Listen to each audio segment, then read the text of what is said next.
Hi అండి, అందరికీ నమస్కారం. ఆకాశవాణి కథామాలికకి స్వాగతం. నమస్తేస్తు మహామాయే శ్రీపీఠే సురపూజితే శంఖచక్ర గదాహస్తే మహాలక్ష్మి నమోస్తుతే. శ్రీ మహాలక్ష్మి అనుగ్రహం సదా మీపై ఉండాలని కోరుతూ ఈవేళ వరలక్ష్మి వ్రత కథ. సూత పౌరాణికుడు సౌనకుడు మొదలగు మహర్షులను చూసి ఇట్లనియే, మునివర్యులారా, స్త్రీలకు సర్వ సౌభాగ్యములు కలుగునట్టి ఒక వ్రతరాజంబును పరమేశ్వరుడు పార్వతీదేవికి చెప్పే. దానిని చెప్పెదను వినుడు. కైలాస పర్వతమున వజ్ర వైడూర్యాది మణిమయ ఖచ్చితంబగు సింహాసనంబునందు పరమేశ్వరుడు కూర్చుండియుండా పార్వతీదేవి పరమేశ్వరునకు నమస్కరించి, దేవా, లోకంబున స్త్రీలు ఏ వ్రతం చేసినా సర్వ సౌభాగ్యములు పుత్ర పౌత్రాదులం కలిగి సుఖంబుగా ఉందురో అట్టి వ్రతము నాకు ఆనతీయవలసిందని పరమేశ్వరుండి ఇట్లనియే. ఓ మనోహరి, స్త్రీలకు పుత్ర పౌత్రాది సంపత్తులు కలుగచేసెండడి వరలక్ష్మి వ్రతమును శ్రావణమాస శుక్లపక్ష పూర్ణిమకు ముందు వచ్చడి శుక్రవారము నాడు చేయవలయునని పార్వతీదేవికి చెప్పెను. అటులా పార్వతి, ఓ లోకారాధ్య, నీ వాన తెచ్చిన శ్రీ వరలక్ష్మి వ్రతము ఎట్లు చేయవలయునో, ఆ వ్రతమునకు విధి ఏమి, ఏ దేవతను పూజింపవలయునో, పూర్వం ఎవ్వరి చేయి వ్రతం ఆచరింపబడినది, వీనినెల్లా వివరంబుగా వచింపవలయునని ప్రార్థించిన పరమేశ్వరుడు పార్వతీదేవిని గాంచి, ఓ కాత్యాయిని, వరలక్ష్మి వ్రతము సవిస్తరముగా చెప్పెదా వినుము. మగధ దేశంబున కుండినంబు అను ఒక పట్టణము కలదు. ఆ పట్టణము బంగారు ప్రాకారంబులతోడను బంగారు గోడలు గల ఇండ్లతోనూ గూడి ఉండెను. అట్టి పట్టణమునందు చారుమతి అను ఒక బ్రాహ్మణ స్త్రీ కలదు. ఆ వనితామణి పెనిమిటిని దేవునితో సమానునిగా తలచి ప్రతిదినంబు ఉదయంబున మేల్గాంచి స్నానంబు చేసి పుష్పములచే భర్తకు పూజ చేసి పిదప అత్తమాములకు అనేక విధంబులైన ఉపచారములను చేసి ఇంటి పనులను చేసుకొని గయ్యాళిగా కాక మితముగాను ప్రియముగాను భాషించుచూ ఉండెను. ఇట్లుండా ఆ మహాప్రతివ్రత యందు వరలక్ష్మికి అనుగ్రహము కలిగి ఒకనాడు స్వప్నంబున ప్రసన్నమై, ఓ చారుమతి, నేను వరలక్ష్మీదేవిని, నీ యందు నాకు అనుగ్రహము కలిగి ప్రత్యక్షమైతిని.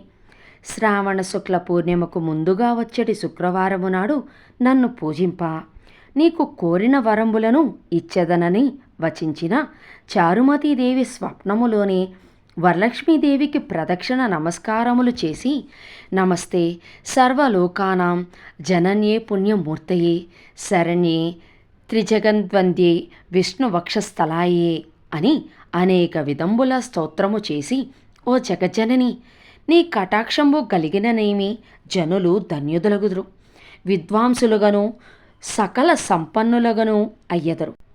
నేను నా జన్మాంతరంబున చేసిన పుణ్య విశేషము నీ పాదదర్శనంబు నాకు కలిగెను అని చెప్పిన వరలక్ష్మి సంతోషంబు చెంది చారుమతికి అనేక వరంబులిచ్చి అంతర్ధానంబునంద చారుమతి తక్షణంబున నిదుర మేల్కొని ఇంటికి 4 ప్రక్కలను చూచి వరలక్ష్మీదేవిని కానక, ఓహో, మనము కలగంటిమని ఆ స్వప్న వృత్తాంతమును భర్తకు మామగారు మొదలైన వార్లతో చెప్పగా, వారు ఈ స్వప్నము మిగుల ఉత్తమమైనదని శ్రావణమాసము వచ్చిన తోడనే వరలక్ష్మి వ్రతం అవశ్యంబుగా చేయవలసిందని చెప్పిరి. పిమ్మట చారుమతియును స్వప్నంబును విన్న స్త్రీలు శ్రావణమాసము ఎప్పుడు వచ్చునా అని ఎదురుచూస్తూ ఉండిరి. ఇట్లుండగా వీరి భాగ్యోదయంబున శ్రావణమాస పూర్ణిమకు ముందు వచ్చడి శుక్రవారంబు వచ్చెను. అంతా చారుమతియు మొదలగు స్త్రీలు అందరూనూ ఈ దినంబే కదా వరలక్ష్మీదేవి చెప్పిన దినంబని ఉదయంబుననే మేల్గాంచి స్నానంబులు చేసి చిత్రవస్త్రంబులను కట్టుకొని చారుమతీదేవి గృహంబునకు ఒక ప్రదేశంబునందు గోమయంబుల్చే అలికి మండపం ఏర్పరిచి అందొక ఆసనంబు వేసి దానిపై కొత్త బియ్యంబు పోసి మర్రి చిగుళ్ళు మొదలగు పంచ పల్లవంబులచే కలశంబు ఏర్పరిచి అందు వరలక్ష్మీదేవిని ఆవాహనము చేసి చారుమతి మొదలగు స్త్రీలందరూ మిగుల భక్తియుక్తులై సాయంకాలంబున పద్మాసనే పద్మకరే సర్వలోకైక పూజితే నారాయణ ప్రియే దేవి సుప్రీతా భవ సర్వదా అను ఈ శ్లోకములచే ధ్యానావాహనాది షోడశోపచార పూజలను చేసి 9 సూత్రములు గల తోరంబును దక్షిణ హస్తంబున కట్టుకొని వరలక్ష్మీదేవికి నానావిధ భక్ష్య భోజంబులను నివేదన చేసి ప్రదక్షిణము చేసిరి. ఇట్లొక ప్రదక్షిణ చేయగానే ఆ స్త్రీలందరికీ కాళ్లయందు గల్లు గల్లుమను ఒక శబ్దము కలిగెను. అంత వాళ్ళు కాళ్లను చూసుకొనిన గజ్జలు మొదలగు ఆభరణములు కలిగి ఉండ చారుమతి మొదలగు స్త్రీలందరూ ఓహో వరలక్ష్మీదేవి కటాక్షము వలన కలిగినవని పరమ ఆనందము చెంది మరి ఒక ప్రదక్షిణము చేయగా హస్తములందు దగదగాయమానంబుగా మెరయుచుండ నవరత్న ఖచ్చితంబులైన మొదలగు ఆభరణంబులు ఉండుటగనిరి. ఇంక చెప్పనేలా 3వ ప్రదక్షిణంబు గావించిన తొడనే ఆ స్త్రీలందరూ సర్వభూషణ అలంకృతులైరి. చారుమతి మొదలగు ఆ స్త్రీల గృహంబులెల్లా స్వర్ణమయంబులై రథ గజ తురంగ వాహనముల తోడ నిండియుండెను. అంతా ఆ స్త్రీలను తోడ్కొని గృహములకు పోవుటకు వారి వారి ఇండ్ల నుండి గుర్రములు, ఏనుగులు, రథములు, పండ్లును ఆ స్త్రీలు వరలక్ష్మీదేవిని పూజించు స్థలమునకు వచ్చి నిండియుండెను. పిదప చారుమతి మొదలగు స్త్రీలందరూ తమకు కల్పోక్త ప్రకారముగా పూజ చేయించిన బ్రాహ్మణోత్తమునికి గంధ పుష్పాక్షతలచే పూజించి 12 కుడుములు వాయిన దానంబిచ్చి దక్షిణ తాంబూలంబును ఒసగి నమస్కారము చేసి ఆ బ్రాహ్మణోత్తమునిచే ఆశీర్వాదంబు పొంది వరలక్ష్మీదేవికి నివేదనలు చేసిన భక్ష్యాదులను బంధువులతో కలిసి ఎల్లరనూ భుజించి తమ కొరకు వచ్చి కాచుకొని ఉన్న వాహనములపై ఇండ్లకు పోవుచు ఒకరితోనొకరు ఓహో చారుమతీదేవి భాగ్యంబు ఏమని చెప్పవచ్చు. వరలక్ష్మీదేవి తనంతట స్వప్నములో వచ్చి ప్రత్యక్షమాయను.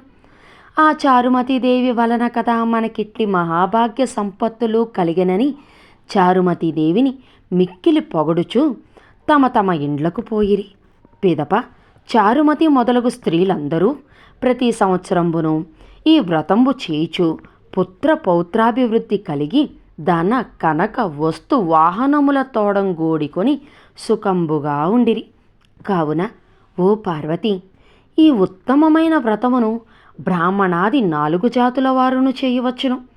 అట్లా నచ్చిన సర్వ సౌభాగ్యంబులను కలిగి సుఖంబుగా ఉందురు. ఈ కథను విను వారులకును చదువు వారులకును వరలక్ష్మీదేవి ప్రసాదము వలన సకల కార్యములు సిద్ధించును. అదండి శ్రీ వరలక్ష్మీదేవి వ్రతము. మీకు నచ్చితే ఈ కథను పెట్టుకొని హ్యాపీగా వరలక్ష్మి వ్రతం చేసుకోండి. ఉంటారండి. మరో మంచి కథతోటి మళ్ళీ కలుద్దాం.